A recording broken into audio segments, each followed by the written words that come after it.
Welcome to the Pantheon Plus Rewind.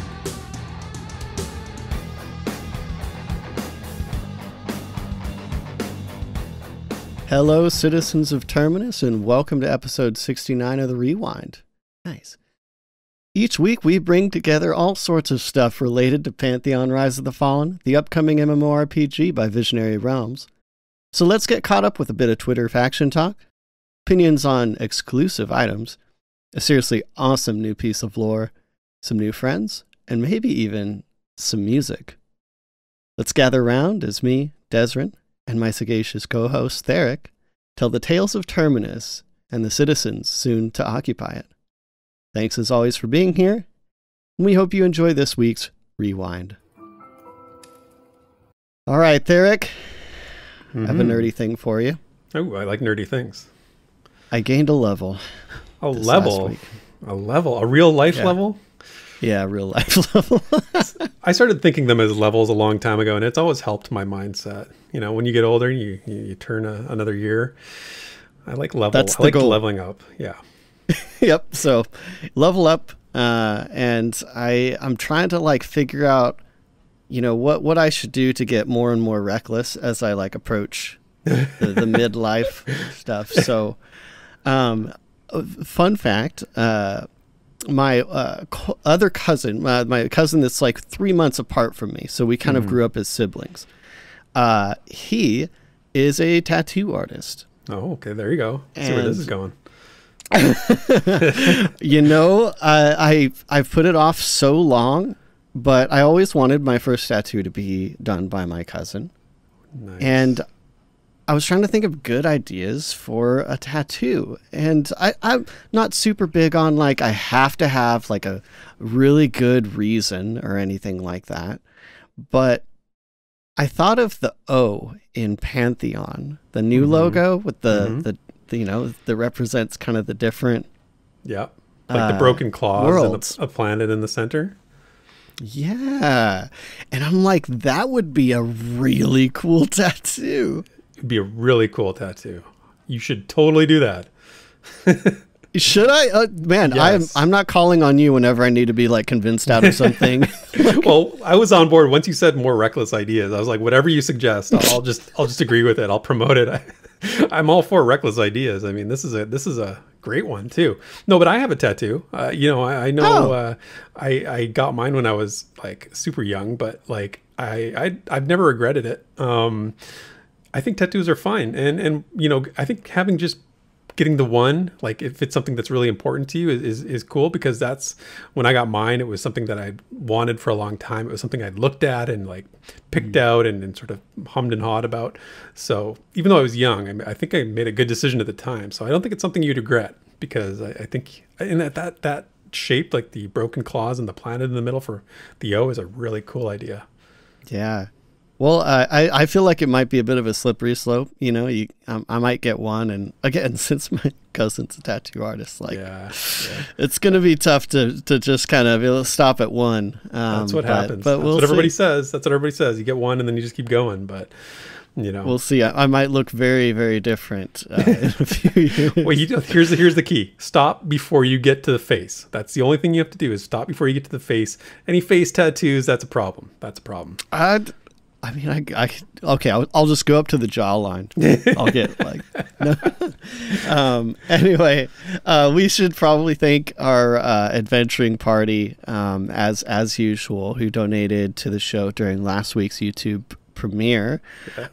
We've got Gracelyn on the Gnome Summoner, Ziplocks on the Darkmere Rogue, Sparrow on the Elf Ranger, Bounty Code on the Human Wizard, Rildren on the Beard Lord Rogue. We have another Beard Lord. This was happened during chat. Jason, our Beard Lord, he's inspired another person to join the Beard Lord class, because that's the class he made up. So he's decided to expand on that. So I welcome our new Beard Lord overlords. Me too. This is a good standard now. I love it. We've also got Wizen on the Ashen Elf Wizard. I love that he specified Ashen Elf. He's the first person to actually differentiate between the Ember and the Ashen Elves. So good on him. Yeah, that's awesome. That's awesome. And last week we have Lafael on the Dark Myr Druid. It is spelled wrong in the notes, yes. Thank you for saying Dark Myr, not Dark My Druid, because I spelled it wrong. I almost wanted to give you a hard time for it, so thanks for pointing it out, because I would have gone by it, but you've outed yourself. I heard the pause in your voice, and I knew it was coming, so I figured I'd just preempt it. That was my strategy. Awesome. So we have some more good news? Yeah, we have more good news. We had another giveaway this week. Our now famous married gamer couple, Sparrow and Bounty Code, who got a huge shout out in the last newsletter from VR about life as a gaming couple. They had graciously donated a Legat pledge to the show. So that again is the pledge that includes beta access. So if you are interested in winning that pledge, you have to be here for the premiere, for the YouTube premiere, and in chat.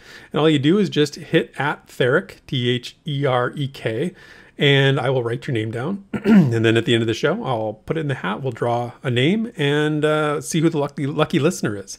The only caveat being, if you've won before, then we can't enter again.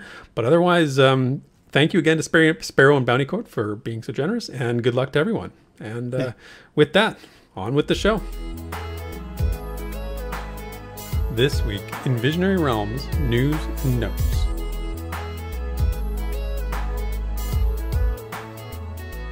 All right, well, it's the last week of August, and we we are eagerly awaiting the September content schedule from VR, which is such a nice thing to now expect, right? Like we know that this September content schedule is coming, so that's like super exciting.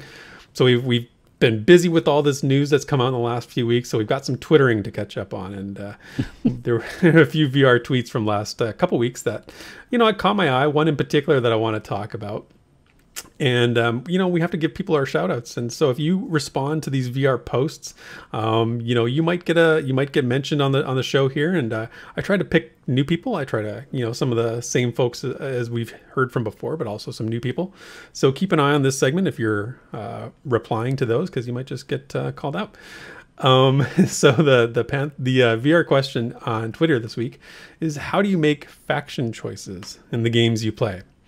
So it's kind of an interesting question because they didn't specify MMOs. I mean, we are going to be talking about MMOs, so it can go along different lines too. You can talk about single player games here. So, and it's kind of a throwback question to me since, it's definitely been a while since I've had to really make a meaningful faction choice in an MMO. Now, single player games, different story. And like, I'm talking about like real choices, like not ones you can just sort of buy your way out of, or you can wipe away with some, epic deed, or doing something, not even epic deed, like a standard deed of some sort. It doesn't even, nothing sticks. But, EQ was heavy on the faction choices, as you know. And when I think of faction, though, I do tend to think more of single player games. And the one that always comes to my mind is the Fallout games. So the Fallout series. Now, I don't know, Desmond, if you know Fallout really well or not, but, in those games, usually you had like 3 or 4 factions to choose from. So you had like the Brotherhood of Steel, you had the New California Republic, and then in one of the more recent ones in New Vegas, you had Caesar's Legion, which was a really interesting one if you chose that. They had a real impact on what you could and you couldn't do. They affected like the items you had access to, ended up being like how the story played out and what your game ended up feeling like. So when I say to you like faction choices, what do you think of? What games come to mind, or anything that pops out? Oh man, that's actually such a good example. I thought of MMOs right off the bat, so I was kind of inside the box here a little bit. And of course, I thought of Vanguard, not because the factions were insanely important, but the things that you could do around factions. Specifically, I'm talking about diplomacy. And I know I'm kind of like jumping a little bit off track already, but the stuff you could do with diplomacy was always just such a cool spin-off of the faction concept to me that I just really, really loved it. The other side of that was doing the lycanthropy quests and EverQuest Online Adventures. I remember there was a lot of faction stuff around that. It's been a while now, but those are the examples that came to mind. Both MMOs, though. So, yeah. Yeah, diplomacy in Vanguard was a really cool take on the whole faction stuff. I think back to doing that, and I wish more games had sort of taken that ball and run with it a little bit, because I think you could do a lot of things with it, right? So let's look at some Twitter responses here. And first up was our friend Crowsinger, and she said, so often factions don't really do anything except cool armor. I would love a faction choice that led me down a rabbit hole of lore and quests and character identity that has repercussions many levels later. My other faction people nod when we pass. We know. I love the little, the knowing wink and the handshake, the secret handshake, sort of the insignia, all that kind of stuff. I kind of feel like I get the Dark Brotherhood vibe from Crow's tweet here, the Elder Scrolls Dark Brotherhood vibes. Yeah. What do you think about that? Yeah. I to me, when I read Crow's tweet, I thought of like when you're walking by NPCs in certain games, and they'll like say different lines of dialogue depending on the choices you've made. And I always thought that was such a really immersive concept, and I know some MMOs do this as well. I hope Pantheon does this in some capacity, that says specific things to your character based on factions or even like race and class and stuff like that, because it really adds a kind of tangible spice, I guess, that I just really love. Yeah, we've seen some of that actually in some of their gameplay demonstrations. We've seen the NPCs refer to them by their class, right? I think there's a few where they say, Joppa, you Dire Lord, you evil Dire, or something like that. I can't remember what it is. Yeah, I remember that one too. Yeah. Yeah, and there's ones where Joppa's slain outright by the guards in Avelia there. I think a couple times where they and the NPCs actually shout to Zone, like stupid Dire Lords, get out of here, sort of thing. So yeah, I think that's pretty cool too. I remember it makes me again think of like Skyrim, when you walk into town, or even Oblivion, the one before it, where you'd walk into town and they'd be like, I got my eye on you, like I'm keeping an eye, because they recognize that you're a rogue, or you're like you're not playing, your character's not good aligned with the same faction as the town. And then there's other ones that were like, oh hey, welcome citizen, please come on in, kind of thing. Yep. So definitely fun to hear that. The next one was from Drantis on Twitter, and they said, I like this, it's very simple, very short. They said, the faction chooses me. So I think that's a great non-analytical approach. We play games sometimes way too analytically. We, trying to go in with way more knowledge than we should have. Because I think that the way I read this and what it says to me is like, don't look up the results of choosing one faction or the other ahead of time, right? Just make choices in that moment. Go with your gut. Go with what feels right, right? And that way, the end result is where you naturally would be anyway. Like you end up where you should be, I think, when the faction chooses you. So, okay, I am with you in concept so much. I play with a friend several games all the time, though he's very min-maxy, right? Okay. And I've found through that friendship that I am too. and I know I want to just do what you're talking about and just choose based on my heart. I want this to be a role-playing game where I'm playing a role instead of like not just like a goal-playing game, like goal-playing game. Wow, that's a great phrase. I actually just made that up. It's really good. But like I get what you're saying, and I really want to play that way, but I feel like I just somehow in MMOs, in single player games, I'm always thinking about like what's the effect that this is going to have. I'm like, it's like trying to predict a movie.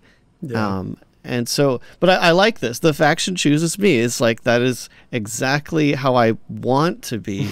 I just struggle to pull it off, if I'm honest. Yeah. I mean, if I'm being honest too, I mean, I know why it's difficult. I get it. I definitely get it. I think it's like you say, it should be the way it is, but it's probably not. But maybe, maybe with like an alt or something like that. Not with my main, maybe with an alt, I can do it that way. Right. I don't know. The next one was from Grishord, and they had sort of a ranking. They said, first and foremost, the faction is important, is where friends play. After that comes the perks for that faction. After that comes how they look, and then the last thing is the lore. So they're looking at it from, I think this is important because it's an MMO. You know, when you're talking about an MMO, you're talking about playing with other people and having that be part of your you know, everyday experience. And if you're aligned differently faction wise, that's going to be tough. You know, you can't, nobody in EverQuest, people who wanted to play Dark Elves and had friends that wanted to play, you know, anything but a Dark Elf, had real problems because they couldn't really go to the same places, right? There was a lot of places where the factions didn't work unless the one person was willing to do a lot of faction grinding and work to get their faction where it needed to be. It was a real tough thing. So it sort of raises the question, you know, like, you know, what's the best faction? Like what makes things the easiest? Because if that exists, it's going to be way more popular for people. I think a lot of people in EverQuest played the good races because they were just easier to navigate with, right? Would you agree with that? Yeah.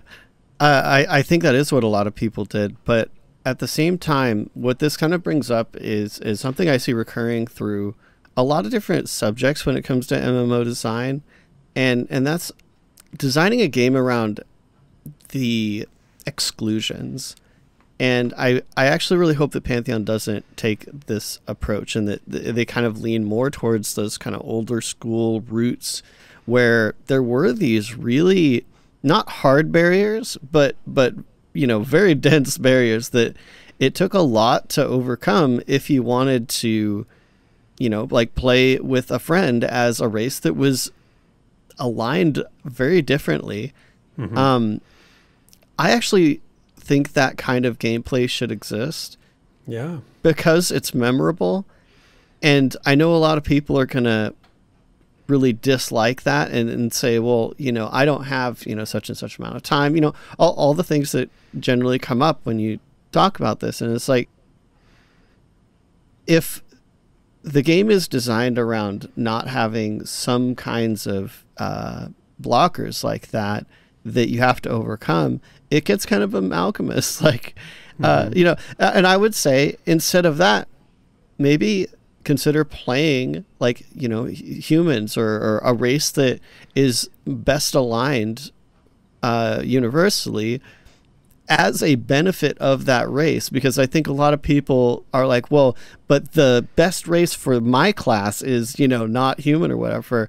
It's like, let's try to consider like the you know, combat benefits. And one of those could very well be faction. And I actually hope that faction is a huge benefit of like humans, for example, that you can actually tell if you're playing a human that you have an easier time with, you know, stuff like that. Yeah, so a little soapbox, but no, it's a great point. Designed around exclusion. I really like that phrase because I think that the knee-jerk reaction to that is negative, but it's a good thing when you explain it the way you did. So I like that. Of course, there's the other side, who our friend Zergjerk, who is a longtime friend of the show and super good guy. He says he wants to play in MMOs. He plays the faction with the fewest players. And in single player games, it's the faction where he's allowed to kick the baby. So I don't know about his single player games. I'm not sure what factions allow you to do that, but so in MMOs, he likes the ones that he's like the hipster. He wants he wants to do what everybody else is not doing. So yeah. But if you are always playing the faction that has the fewest players, are you a hipster? Because the other people playing that faction are probably doing it for the same reason. Oh man, now you're going down the matrix. You're going down the metaverse of hipsterism. I think that's Sarah, the irony of being a hipster is that being a hipster is popular. I know. Every time I see like an actual hipster out in the world, I'm like, dude, you're missing the point. Like, I'm like, it doesn't make any sense. I know. I have that same thought. Having said that, I actually do the same things. I resemble that. I'm making fun of myself right now. There you go. There you go. That's the ultimate insight, is to self-efficacy. Anyway, so the next couple are really fantastic. They are from very similar thinking people. The first is Jonathan Yeager. They said, I'm a rogue. play all factions to the highest bidder. So they're looking at factions as a currency and to be bought and sold, which is a very cool way of doing it. And I'm guessing that they would like to probably ingratiate themselves first to like a really popular, like a noble faction, and then sell their access somewhere down the line to a shady character or something like that. And then similarly, Kath Clark said, I'm a real turncoat. I will work hard for a certain faction to do a quest, gain access to somewhere that I really want to see, and then when I'm done, I'll work on another faction. No love lost. So yeah, so watch out for those two in the game, because you cannot trust them with your faction respect. So man, these guys are like absolute stereotypical dark trader material. Like this is perfect. This is perfect. Dark trader materials, right? The next one is from Be More Gaming. They said, whatever makes me the most hated across the lands. There's a sense of camaraderie amongst players of such factions that you just don't get with other groups. Also, I enjoy the struggle. And I think that's a good representation of like the bond of, the outcast, you know what I mean? Like the hated player.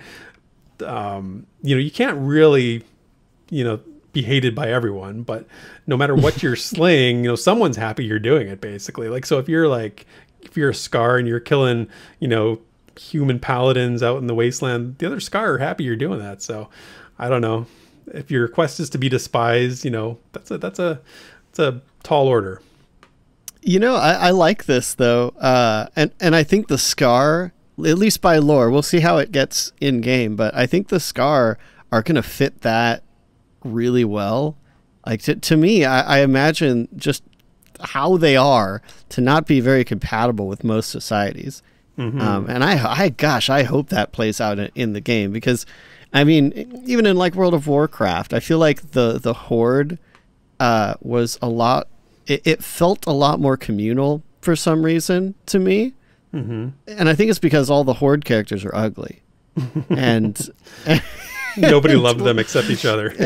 And we're all like, you know what, let's all be ugly together or whatever. I think the Scar, like actually being just a single race, not just like a faction, or a like side of a dualistic kind of game, like World of Warcraft or EverQuest 2. It's like I think they are actually thematically perfect for this kind of outcast society that is like really tight knit. And I kind of feel like Scar players are going to have that like community that's like accidentally immersive, even people that maybe won't role play. Like, I think that suits really well. Yeah, absolutely. I mean, it's like we said earlier with Dark Elves, like even though Dark Elves had a hard time in EverQuest, and Ogres too, as well. But like when you saw Dark Elf players together, you kind of got that vibe from them that they liked just being, they had that camaraderie of evil together, right? So kind of get that, yeah. Especially that move speed buff. Sorry. That move speed buff. I forgot about that. For the Scar, yeah, that's going to be a crazy thing, right? Like that's another just bonding thing that they can celebrate together. Like, haha, we can run faster than anybody else. Oh man, I'm already looking forward to this.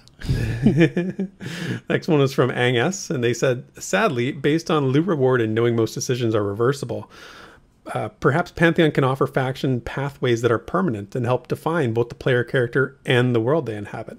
And I think that's basically what my main takeaway here with regard to factions is that they have to be hard to erase. We've talked about it before, but raising faction, it can't just be a checklist item like it is in a lot of MMOs these days. There has to be a counterbalance to it. If you're doing something else is getting affected, because a lot of times you can raise, like faction exists in modern MMOs, but it has no counterweight to it. It doesn't matter if you're better with the town of Bree in Lord of the Rings Online, because your faction standing with, whatever, the lands of Mordor and the mines of Moria, that kind of stuff doesn't go down. You just increase faction. You never decrease faction anywhere else. So, I don't know. I think that it falls into the category of stop sort of giving us free stuff, right? Make there a cost associated with things like that. So that's actually a point I was just thinking of was a lot of times nowadays, actually even since a long time ago, I remember this being something I made fun of in EQ2 was I would, kill something and you'd get like 5 faction hits, like quote unquote, but they'd be like for mobs that have absolutely no like purpose. So it's like that you have no reason. Why to do have I faction care with. about lowering my faction with the Knolls of Blackborough? Because there's probably not a lot of ways to increase it, and B, there's no reason for me to increase it. So like that's such a good point. Good point. I would say right now, VR, if there's not a reason to have the faction up, don't put a faction that only goes down. Like there's got to be a purpose for every single one, please. Yeah, my faction with the forest spiders doesn't matter. Like don't do that, because that's stupid. Exactly. Right? So no, you're totally right. Like there has to be some reason to want it to maintain a certain faction, or to care about why you're hurting one and helping the other, kind of thing. But yeah, and another thing, actually, since I was just talking about EQ2, Theric, did you ever do the betrayal quests in EQ2? No, I did not. No, I wanted to. I just never got around to it, I think. But I remember like people talked about the betrayal quests all the time. It was a very, very well liked system that they had set up there. Yeah, I actually am surprised that I hadn't thought of this earlier, since we're talking about factions. But the betrayal quest, there was a long quest to do, but it gave you the option of actually completely switching sides. It'd be like going from Alliance to Horde in World of Warcraft, and it was some serious effort. And a big part of that was because there was a faction grind. And a lot of that was done through like a repeatable quest and stuff, so it wasn't the most engaging thing, but it was actually very memorable. I actually have one character that faction switched 3 times. Really? Oh wow, couldn't make up their mind. Yeah, it was like my main alt. I actually joined this raiding guild, and my main alt was a ranger, believe it or not. And oh, good. They were like, Rangers suck this expansion. I need you to go assassin. And so I switched so I could be an assassin. And then, that expansion went by, and then they're like, whoa, Rangers are like top tier DPS now. So I had to switch back to Ranger. Oh, and yeah. I even switched for RP actually one time as well. Just so that particular character had like kind of his in-character story arc and stuff. But yeah, that was actually very memorable. And I mean, I guess I wouldn't want every faction, like major faction change, to be like that, but in that context, that was actually a really good memory and an example of serious faction change. Yeah, well, that's the thing, when you make it challenging and you make it worthwhile and make it something that is memorable, or you make it that challenging, it becomes memorable. So I just, again, it has to mean something. So, yeah. And then last but not least, we have Choben Hood, and they said, my faction decisions are the equivalent of reading only the headlines of a news article. If I con them and their attack on sight, they're cool to me. If dubious, I avoid them if I can help it. And if indifferent or higher, I genuinely feel bad if I accidentally aggro them. So it just sort of sounds like their approach is to accept your sort of natural born faction and just sort of run with it, because, that's what they are. And, if that's the case, I'll say, hey, you better choose wisely during character creation, because you are going to be playing, that is going to be your faction for the rest of your character's life. So yeah. I think you already answered this a little bit in terms of your style of min-maxing despite your gut instincts, but is that your approach with faction choice? Is that sort of what you do? I would say I'm pretty practical about it, but I mean, if there's a reward, like some specific reason, like the betrayal quest, for example, that is a big deal about choosing your factions. But I do have some examples of choosing a faction like for purely like role play purposes as well. So I think if I really had to be serious about it, I would say I'm actually a mixed bag of like everything that we've read so far. Right. Like I'm not purely min-max. I'm not purely go with the flow. But I mean, I like having some characters have high faction with just really random factions that don't really have rewards or anything, just for the sake of saying, like, you know, this character, like in EQ2 again, I had a mostly roleplay character that I seriously pushed faction with the Green Hoods, which was a faction that went into Zek, and there's a cool little like oasis in there where you meet a lot of these Green Hoods. There's actually a signature quest that follows it. But I just like went super crazy with that. Like I did the signature quest and I'm like, you know what, this is going to be like a fundamental part of like my character. So I maxed out the faction. There's no reward for that, but it just for the sake of, you know. Yeah, for the sake of doing it, right? But you did it because you're interested in it. I like, this is the kind of thing that I would do. Like, this is 100% the kind of thing I would do, because I don't really, you know, I think the rewards are intrinsic, and the rewards are, you know, you wouldn't be doing it if it wasn't interesting to you. And I don't really, you know, the rewards are great, but like, I can't wait in Pantheon to be able to do this kind of stuff. I can't wait to find all the little faction, you know, nooks and crannies, right? And from a lore perspective, from a roleplay perspective, even from a rewards perspective, you know, I think it's just, there's so much you can do with this, and it's just talking about it gets me, you know, thinking about stuff like this and wanting to do this. So I like your approach. Yeah, man.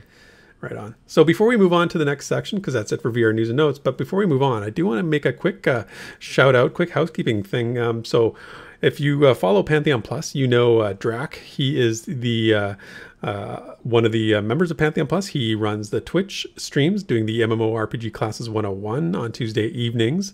You should definitely check out. But he also does Pantheon Plus profiles, and that's where he interviews a member of the Pantheon community, somebody who's you know, wants to get their name out there. He asks a bunch of questions. You know, what's your future racing class? You know, what's your are you a main for life? Are you an alcoholic? And then, you know, some fun questions too, like, you know, what's your gaming, food and drink, and all this kind of stuff, and telling your favorite MMORPG story. Anyway, they're super fun. If you haven't seen them, go to the channel here and check it out. There's a whole playlist for Drax profiles, and right now is a good time because he has nobody lined up. Usually there's a waiting list, but he's got nobody in the hopper right now. So if you want to get your profile done, just reach out. You can reach out to me. You can reach out to Drac directly on Discord as well, and we'll get you set up for Pantheon Plus profile. They're quite a bit of fun, and it's always good to hear new people's stories and meet new people. So I encourage everybody to check that out. So, yeah. But that's it for this week's VR news and notes. When the Pantheon community speaks, we listen. So let's dig into the forums and fan projects to see what the discussion's all about. All right, so this week was a little, I would say, dry on the forums from what I could tell.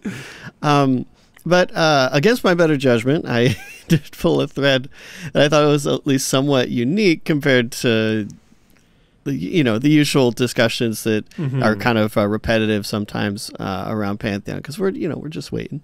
Yeah, but been waiting a while. But we're gonna dig into some fun stuff here. So the thread is called "Exclusive Items in New World" by forum user Grimseethe. Now, don't worry, this isn't like, we're not going to get in a full like New World discussion here. No, it's relevant. It's relevant, especially right now, you know. But this is a kind of a sidetrack just from the game itself. So the original post brings up how recently Amazon Game Studios has given out some cosmetics for people that watch certain streams. So people can claim these as Twitch drops. So it's pretty common on Twitch, and Amazon does own Twitch, so kind of makes sense that their game would have these. But so I'm going to paraphrase a bit when it, like usual when it comes to forum posts. But Grimseethe says that these are horrible and that they hate exclusive items like this. They don't like missing out on any kind of like content by, as they say, means beyond your control. So lastly, they say that if Pantheon does this, they'd at least prefer that they like email several times, etc., so that they don't miss out. So it's really strongly against doing these kinds of like Twitch drops, I guess. Which I think this is the first time I've seen this kind of come up when it comes to Pantheon, because it's, you know, it's a somewhat new thing, I guess. Yeah, that's what I was going to say. It's a relatively new phenomenon. You know, the thing with New World is that if you've watched, I mean, you've played it, you know about it, but it's set up for, like, it's integrated into the whole Twitch drops, and Twitch is very integrated into Pantheon, into New World, from the menus and everything. It's 100% connected. So they've been, you know, this has been the plan from day one. There's no doubt about it that this has been the plan from day one. So, you know, Pantheon's never talked about this, fortunately, and I'm gonna you'll see I'm gonna come down pretty heavily on one side here, but I'll let you continue before I do that. I don't want to spoil the fun. Oh man, now I'm scared. Well, so we'll have a little bit of fun here. So byproducts comes in and just says, do pledge exclusive items not count? No. I thought. Go ahead. I know it's a little snarky. But I think the idea here is more, well, those are exclusive to certain people that, you know, jumped on, for example, like the pledges have changed, you know, throughout the time Pantheon's been around. Yeah. So are those exclusive? Yeah, they are, but they're also available. Like, they're available right now to anyone, right? And if you are coming into Pantheon, let's say it's, you know, however long down the road and Pantheon's launched and it's doing well, you know, and you can't get those items anymore, like, you can't really blame anyone except yourself. I mean, when we're talking about Twitch drops, and I'm not an expert on it. I have never participated in one, to be perfectly honest. I don't. Oh, so you're an expert. Awesome. Yeah, right. I'm an expert. Exactly. So, but the thing is that if I'm not there at that moment, you know, and if I'm not watching this streamer to gain those things, I've missed out. And that's the very different thing than a game that's been in development for 5 years and I didn't pledge when all those things were available, right? Like, that's a totally different thing. Okay. So even when it comes to pledges that aren't around anymore, like rewards that aren't around anymore. Yeah, absolutely. I mean, that's a good point. There are those do exist because people did pledge super early in the Kickstarter, and VR has committed to provide some, you know, if not the exact thing that they promised at the time, then something of equivalent value or something of equivalent stature, I guess. But that's a problem. Even Artois, their customer service person, has said several times that this has been sort of a bugaboo for him, like very difficult to sort of deal with these kinds of situations. So yeah, no, I don't know, like, and there's also a difference between the act of, you know, pledging to support a game and watching some Twitch streamer play the game, you know, like, I don't know. Doesn't seem the same to me. I got you. Well, so Grimseethe responds to kind of that and just says, for us here now, there have been years to buy them, like for the old pledges. So this is true. So it's like the matter of time is different. You know, we're talking, I think the Twitch drop that this post got started on, you know, that requires that you sit in any of the Gamescom streams for 15 minutes and you get the drop. So, you know, it didn't mean you had to be there at a specific time, but it did mean you have to be there within a certain window for a specific time. Where, you know, these old pledges, you know, they were around for a much larger window of time, even though that's closed off now, but there was a larger window of time. So, but interestingly enough, they add that they hope to see VR sell the pledge cosmetics separately, because they know that they don't really want to have to like buy a whole new pledge if they just want like 3 cosmetics from it, which that was a kind of interesting addition to the conversation when we're talking about pledge rewards and cosmetics, because a lot of the rewards are cosmetic, to be like fragmented out for people that maybe don't want to. They more want to like pick and choose, you know? And I think this has come up before. But. Yeah, sort of an a la carte menu for the stuff like that. We that was one of the ideas that we had when we were talking about like how to monetize the game differently, and how could you make a more inclusive pledge system is make it sort of a la carte where you can pick what you want and just sort of add it to a menu. Yeah, I mean, and I think that's a decent idea.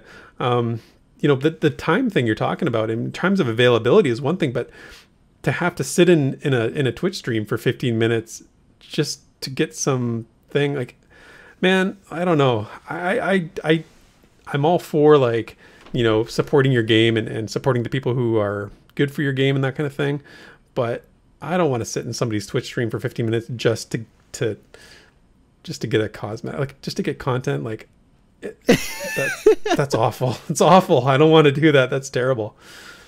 I mean, but there, you could just mute and just do something else for 15 minutes. You just click like one button and you get a free cosmetic, man. It's awful. I hate it. I hate it so much. And it feels like I'm being, again, it feels like you're like, if you're going to do that, like at least make the same items available to purchase separately. Like if you're going to do this kind of stuff, and I don't think they should anyway, but well, I think that's kind of one of the points here, was that like if you're going to do that, at least make it available somewhere else.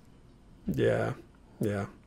It's funny because I remember there was these card backs in Hearthstone that maybe 1% of the population of Hearthstone, and a lot of people played Hearthstone, had. They actually only 1% had this because it was some like obscure Chinese tournament that they ran in the super early years, and you had to be like top 15 legend, and so there was like very, very few people had these card backs.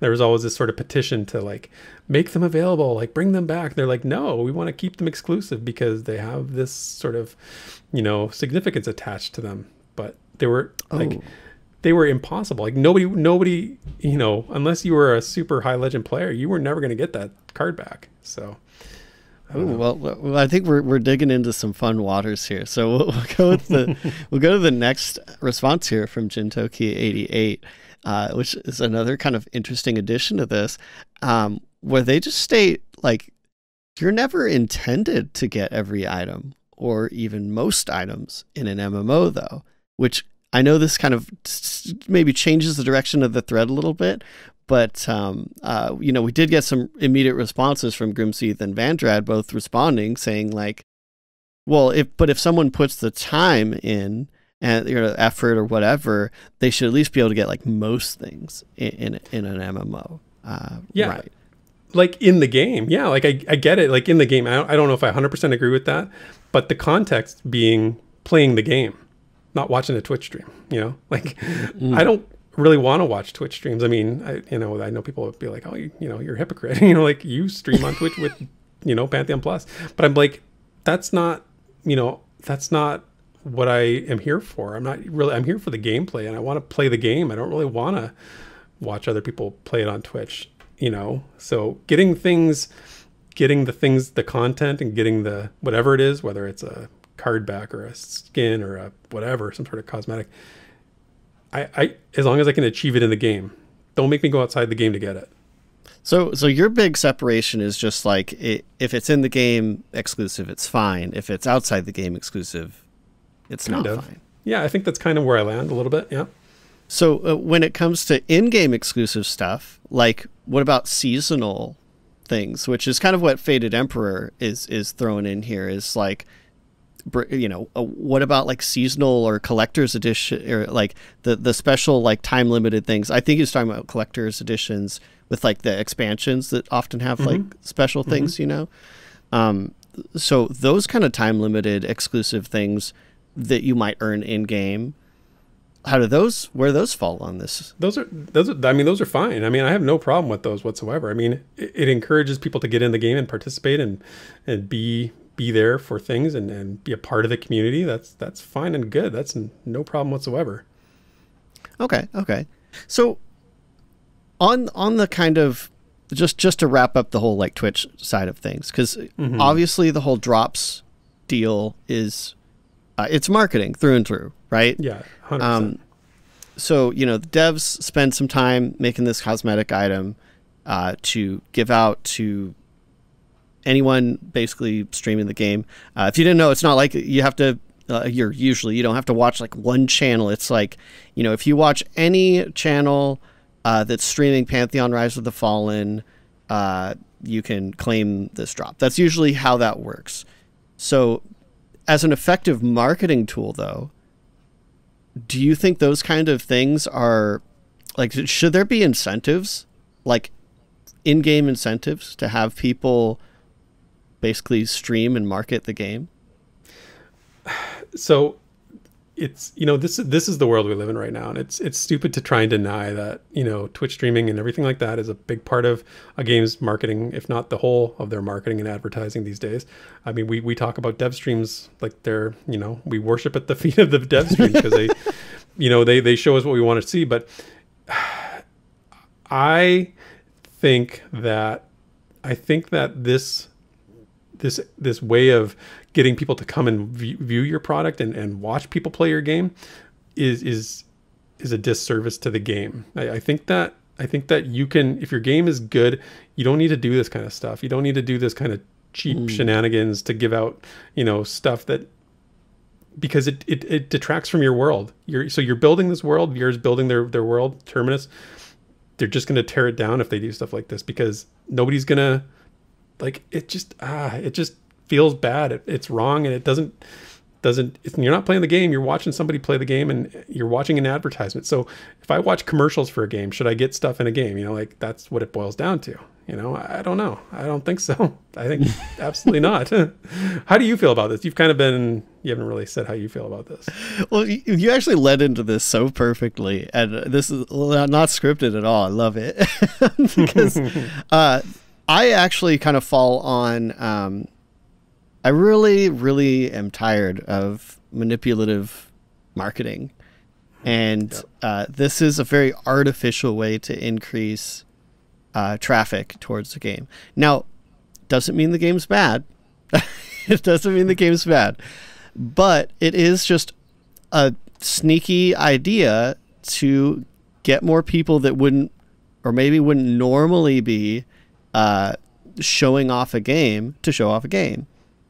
I think the only benefit potentially is that some people, like, let's say Co-Carnage, let's say he hadn't really been following Pantheon, and this is an offer for him to stream it so that a lot of people could see it, when otherwise maybe he would, you know, be getting offers from other, you know, potential projects and stuff. It's kind of a unfortunate side of the market, but it is something I hope we don't see with Pantheon, because I agree with you. I think the game itself should be able to show itself off, and people should kind of, if they want to watch people play it, they shouldn't need that extra, like, incentive. Especially the irony is to get you out of the game to get things in the game, you know? Yeah, right. That is 100%. That's exactly right. That is the irony of it all, is that you're not playing the game so that you can play the game. You know, it's frustrating because you're right. I mean, on one hand, you're absolutely right. This is the way it is. And if it's a competitive industry, right? And if Co-Carnage was offered, you know, this, I mean, he'd be a fool not to say yes and do this kind of thing. It's just, I wish that, you know, I wish if you could leverage yourself and market yourself as the one company that didn't do something like this, or the one company that said, you know what, this isn't part of our identity, we're not going to do this. I think that there's some value there. And I've said that before on other aspects of things with Pantheon. So I think that they have a chance to, you know, not follow these kinds of trends. But again, that's just me. Yeah. Yeah. They can kind of show themselves off to be a little bit separate in that sense. But and you're not gonna beat out New World and Amazon. I mean, it's the same. I mean, like you said, same company, right? You're not going to do it better than they do it. They're gonna optimize it for their game and their systems and their infrastructure. You know, you're up against that, right? Like, you find another way. It totally makes sense. I mean, being, you know, Amazon on both sides, but at the same time, what's kind of funny is, you know, Twitch, like, this has been built into Twitch for a long time. And if you're following New World, I think this was probably an idea a long time ago, but they only implemented the whole Twitch stuff fairly recently in New World. So while this has been a thing for Twitch for a long time, it's not like they, were building New World and Twitch drops at the same time so that like they can specifically sell New World. It was like, it's already a feature, and it's like, because it already exists, now it's kind of like, well, the tool is there. So, we would be that sign of the corporate mindset is, we're doing a disservice by not, utilizing this tool to get us more money. And yeah, it's troublesome. So I think if you're okay with calling it there, I'm sure we've probably got plenty of good conversation and chat on this too. Yeah, I think so too. We could go on for a while, but I love that you brought this topic up. It was a great topic choice, and I think that there's a lot more conversation to be had here, so let's save it for another time. If you ever want to like get featured on Rewind, I'll say right now, like if you can think of a unique take on something, I'm immediately more attracted to that. So this was a great thread as usual. If you guys have thoughts, the link's going to be in the description. Go to the thread, throw your thoughts in there. Really good stuff. Yeah. And leave a comment on the video. Oh yeah, absolutely. And so we have some, several community introductions on the forums this week, which is fun. Yeah. And so the first, we've got our frequent Rewind Premier chatter, Lafael, who I believe just won a pledge recently as well. Yeah. So on Pantheon plus you, he won. He won the pledge on our first Pantheon plus you show without minus there a couple weeks ago now, and it was awesome. Yeah. So it's awesome having him. He's in the Discord too. I love having him. So next we've got Giskard, who they put a really interesting intro. It's not like here's about me. It's kind of like almost inspirational. It's kind of hypey. Like you guys should really check it out. Was this the $6 million man? Yeah, this is the I responded to this one. Yeah, it was good. It was super imaginative. The way I heard like the intro to that show back in the day, as the way he wrote it out was super good.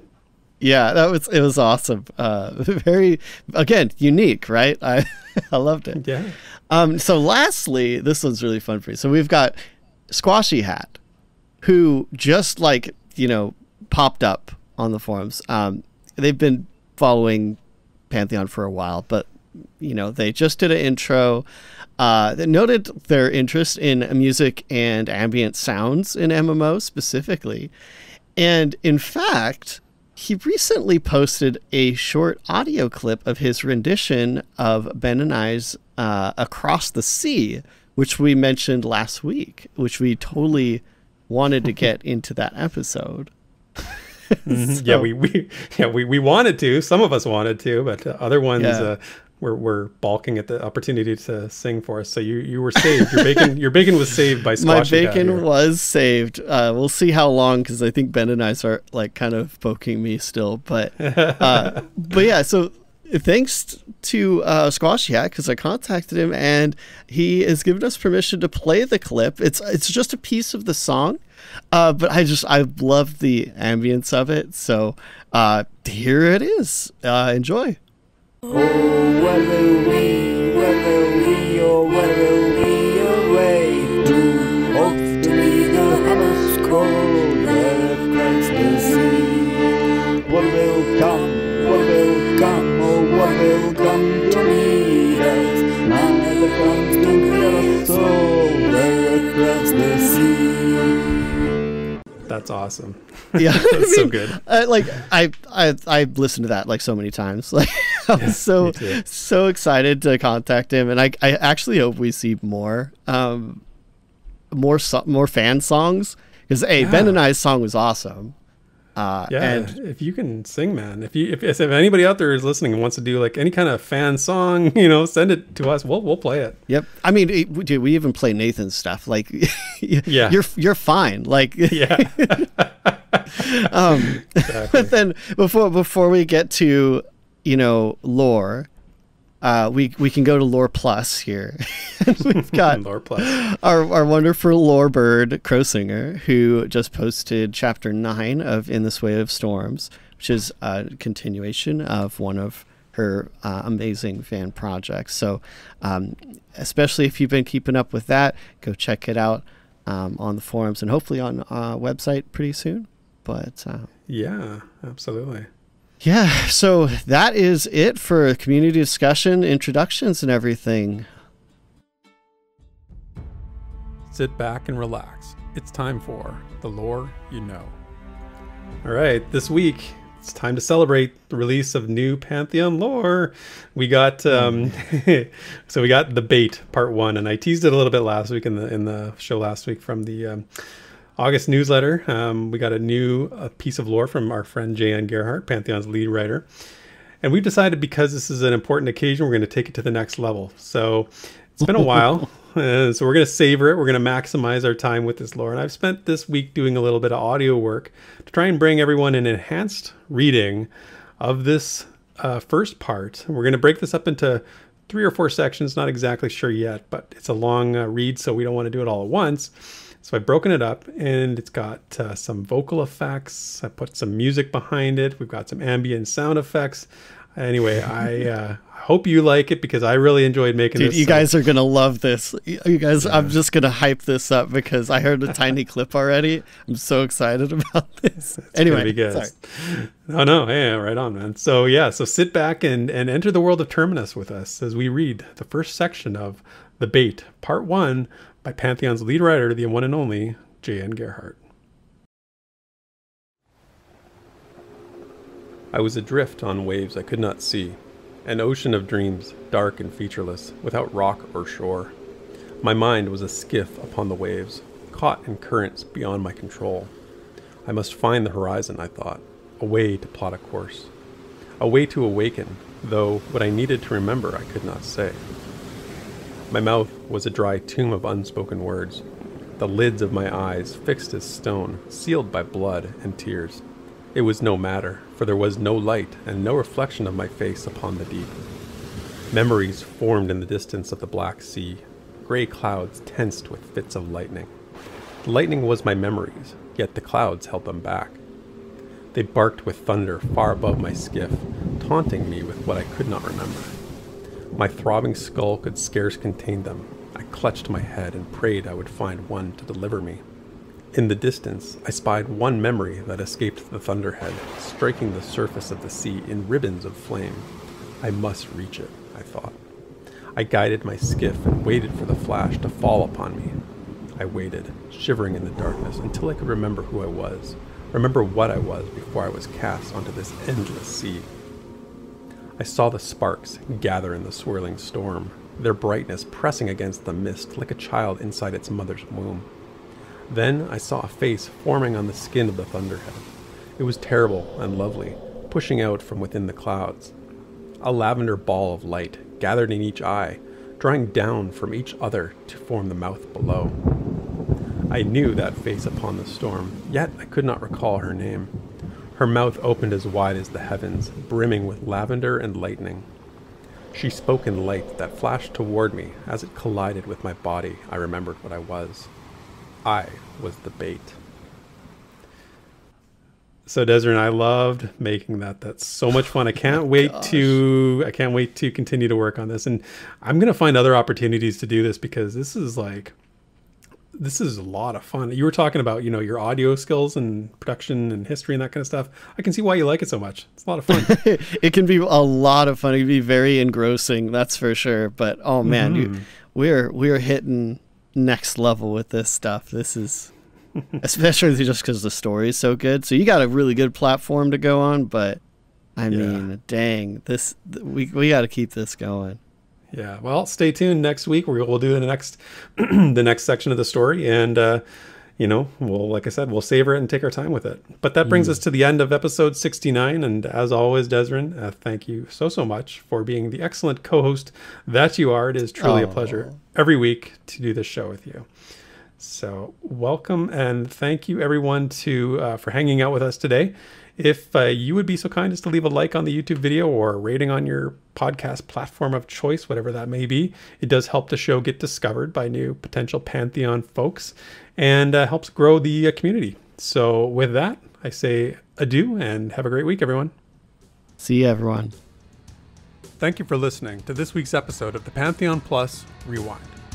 Pantheon Plus is not affiliated with Visionary Realms. Be sure to check out our Twitter, Twitch, and YouTube channels under the name Pantheon Plus. You can follow Theric at Pantheon Theric on Twitter, and Desrin at DesrinDoes also on Twitter.